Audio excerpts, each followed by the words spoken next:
Hello guys, I'm back with another episode. 3 in 1 day. That's probably a record for me. Although I'm probably gonna do more today, just since I wanna try to catch up with missing a bunch. But yeah, I am going to kinda like the first episode, I'm going to be doing a little bit of cleaning and stuff. Because we're just rearranging some things in the house, so if there's any like background movements again, I do apologize. But yeah, let's get started. Mastermind Rise of Anarchy. Written by Clouds. My head in the clouds, not coming down. Read by MHA. Chapter 8. Coping.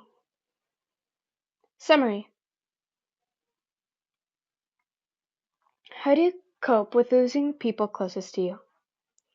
Inko intensely waited at the door for Ray's judgment. She didn't know what exactly she was expecting. Perhaps something like yelling, screaming, or getting her kicked out of the hospital. But it definitely wasn't a small, kind smile, and Ray patting the bed and inviting Inko to sit next to her. Inko frowned in confusion and softly closed the door behind her before coming into the room. She looked at Ray one last time for confirmation before shifting down and getting a kind nod. Ray kept up that small smile as she turned to look out the window. It's strange as mothers, isn't it?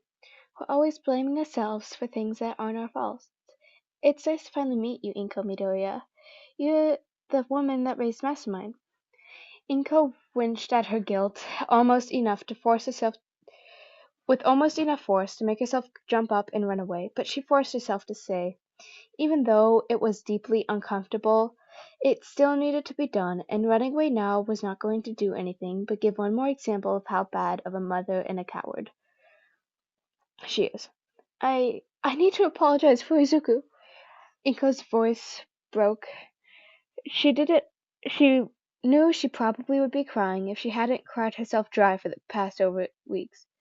Your Shoto was on the right track to become a hero, but then my baby, he wasn't. He was fair. It wasn't fair of him to corrupt your son and lead him towards the darkness like that. My son was a bad influence, and I'm sorry. Apparently, she wasn't out of tears, as she thought, because she almost jumped at Ray gently using her thumb to wipe away the tears that started to stream down her cheeks at some point during her apology. She didn't want to look, knowing Ray would probably be looking at her in hate and rage for what her son had done to encourage her own son to do so as well. After everything, Ray would be completely justified in hating her, but Inko couldn't help but glance in some sick sense of self-destruct curiosity. When she did, she almost realized that, with all the same emotions playing across Ray's face, hatred wasn't one of them. She didn't even look angry. Instead, there were tears of her own in her own eyes as she smiled sadly. You don't have to apologize. You don't have anything to apologize for. If anyone bears the guilt for what my son became, it would be me and my husband. We failed them, and we were already broken by the time your son found them. If anything, I should be thanking you. What? Inko pulled away quickly. No, I raised a monster. You should hate me, not thank me. My Shoto was broken, Ray reminded her gently. Your son came along and picked up the pieces, and reunited him, Shoto, with his brother, gave him not only a place to belong, but a family as far as I can tell. As much as I hate to admit it, this might be the first time in Shoto's life that he's actually surrounded by a family that loves him, for him and rather than his quirk, or what he can do. Ray sighed and went back to staring out the window. I made a lot of mistake in raising those boys. Well, raising all my children, but those two in particular. Angie, I may not have chosen to marry him, but I didn't fight it either. I didn't stop him from casting Toya, pushing him aside, or pushing Shoto too hard. I failed them both.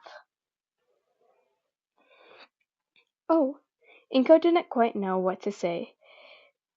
Ray was just having to comfort her failures as a parent, just as Inka was, and they were both dealing with the same guilt and anxiety, wondering what they could have been if they had changed or done better to keep their sons from becoming murderers.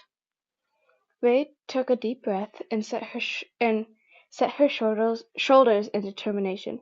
But that's why I need to thank you. You raised Izuku and taught Izuku to care about others, and he chose to care for my son. Izuku was there for Shoto when no one else was, not even me. He gave my son a goal and a purpose beyond what my husband might have created him. That's why I'm so grateful for everything you have done to you and my son and for my family. But Inko stared at her in disbelief. My son is a villain. You've seen the news. Izuku kills people. He made Shoto kill people. Ray shook her head. Whatever my son has done, it was his choice. I highly doubt that Izuku would have been able to force him to do anything he didn't want to do. My son's actions are his own, and while I might have wished those boys hadn't had killed people to be happy, I'm not going to pretend like I don't understand why they chose that path. If anything, well, I'm proud of them for taking back control of their own lives. Ray laughed as Inko stared at her in horror. I oh, I know that makes me sound. I know how that might make me sound. Believe me, I sound exactly like I deserve to be here in a loony bin. But you know what? Maybe I do. I've failed my sons enough, and I'm not going to keep making those mistakes by not supporting them and encouraging them to go after what makes them happy. Inko stood. Maybe I should leave. Ray nodded and went back to staring at the window. I understand. I know you don't want to accept my gratitude, and it's easier for you to believe that I'm insane, but still, thank you. Inko nodded before gathering her bag and rushing into the room. She didn't talk to anyone else as she left the hospital as quickly as she could, ignoring the hateful glares from the staff as she passed. Once she was out of the streets, Inko breathed a small sigh of relief. Ray wasn't in her right mind, of course. There was no other way she'd be grateful for her son to become murderers. So Inko didn't think to give the conversation a second thought. That knowledge didn't stop her from thinking about it the entire trip home.